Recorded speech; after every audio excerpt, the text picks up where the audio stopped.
So, magandang hapon muli mga guys. Bali, magluluto tayo ng gulay.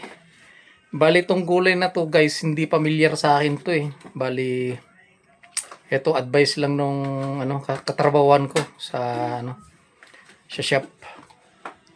Bali, ito daw yung tinatawag na heart kung tawagin nila. Parang parang puno. Siguro kaya tinawag na heart dahil dun sa dahon niya. Parang korting puso. Yun yung pero hindi familiar sa akin to. So first time kong magluluto ng ganito at first time kong makakatikim ng ganito guys.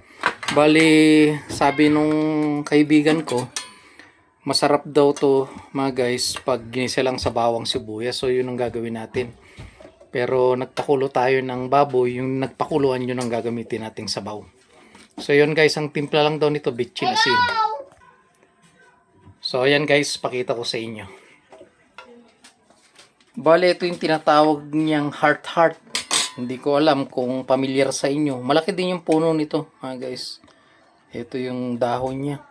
Bali, talbos to. Ayan, yung talbos to eh. Yung murang niya. So, first time ko makakain ito guys. So, susubukan iluto. Sinauulam daw to. Meron pa yung isa, amti kung tawagin nila, na ang lasa naman daw parang parang dahon ng sili. So ito guys, simulan na nating igisa. So ayan guys, bali ang tiga video ulit natin si Bunso. Ayan. So siya yung magbibideo. Ikaw. So igisa na natin tong unahin na natin tong bawang guys.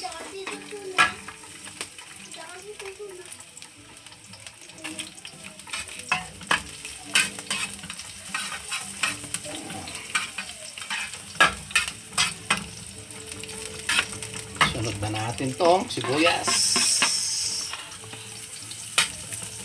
Palabasin lang natin yung aroma. Bali na ugasan na natin yung guys, yung dahon.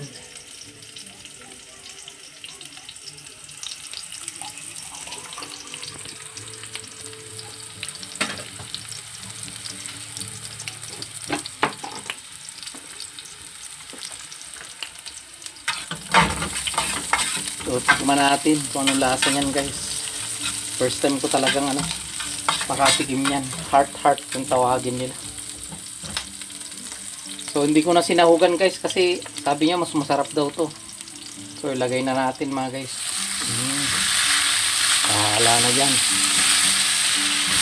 Pero ang sabaw na gagamitin natin guys, nagpakuluan ng baboy.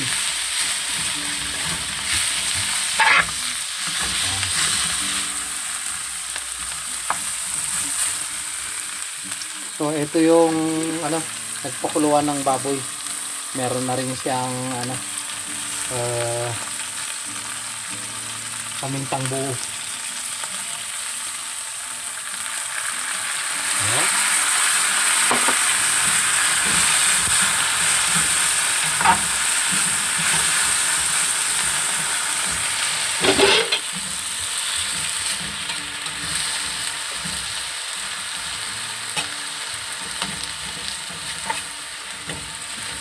First time ko magluto at kumain ito guys.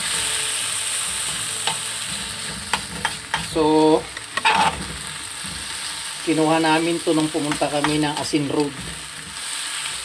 Parang mabango guys. Ayan lang natin kumulo. Dagdagan ko ng sabaw.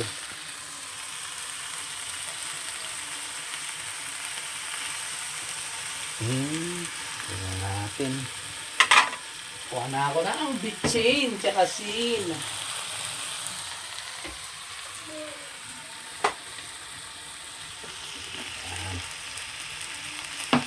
So ito yung asin natin.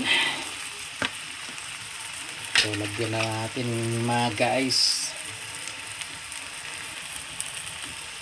Yan. Tapos kunting bitchin. Tak. Parang barado Okay. Haluin natin.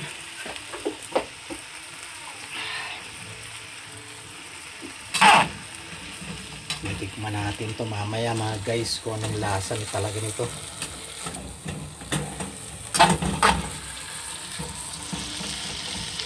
Tignan natin kung masarap talaga. Pero talagang niluluto daw nila to mga guys.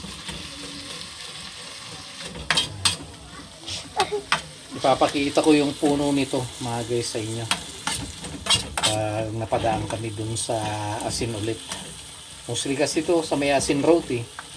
Malapit sa mga malapit na sa resort. Naka lang to, nasa tabing daan lang. So mas masarap nito yung talagang talbos, yung mura. Yan lang natin para balik-balik pa rin natin. Tingnan ko nga kung ano lasa nito. Yan. So hayan muna natin mga guys, kahit na mga 1 minuto lang. So yan guys, mukhang luto na. So tikman muna natin yung sabaw.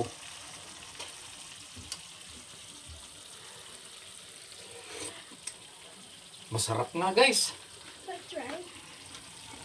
Try din daw niya. Tapos tikman natin tong dahon.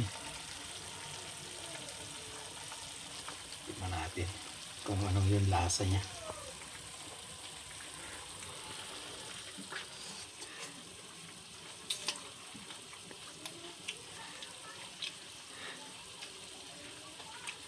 Malutong. Masarap yung lasa.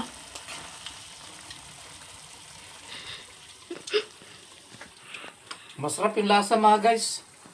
Oh, hindi ko maano yung isa pa. Para masabi ko kung anong gulay yung hawig ng lasa niya. Masarap mga guys. Itong heart. First time na kumain mga guys magluto.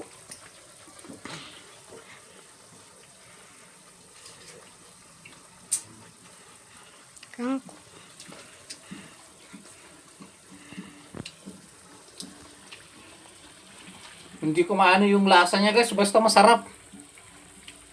Hindi naman lasang malunggay. Kangkong. Hindi lasang kangkong, hindi lasang kamote, pero masarap guys. Sarap. So medyo matigas pa yung puno niya. Pakuluan ko lang ng konti. So yan guys, luto na. Patayin na natin.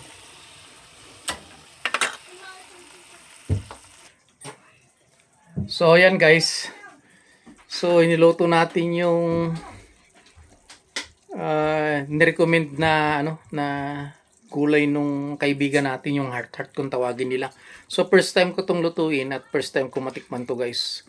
So masarap siya guys. Masarap. The best. Pero hindi ko maano yung kalintulad niya kung anong gulay, pero masarap siya. Oh.